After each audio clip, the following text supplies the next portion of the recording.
ត្រីស្ងាត់សូនបងនឹកអូនពេញមិនលងឡើយសងសាបងអើយស្រន់ត្រានត្រាយនឹកបងទេពើពេលស្មាននឹងតាប្រលឹងគេនៅពើនឹងបងទេបងនឹកណាស់ណាមាសមេឬស្រីស្នេហ៍លេងនឹងបងហើយបងជួយណាំងអូនណាយខ្លាចតែឆោមឆាយត្រានត្រាយបងភ្លេចរូបបង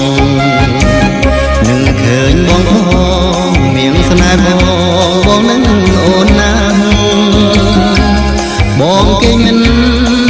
លងឡើយនៅតែឯងចំបែងចិនដាឆ្នាំចាំងខ្លាំងតែឆ្នាំថ្មីក៏មកដល់សុខទុក្ខកង្វល់មិនអាចមានពីគ្នារៀនមកផ្លេចរឿងមិនល្អសានុសាល្អទៅជីវិតស្រស់បបរហើយរីជីវិតយើងកើតមកខ្លីណាស់រួមរស់ជាមួយគ្នាមានកំណត់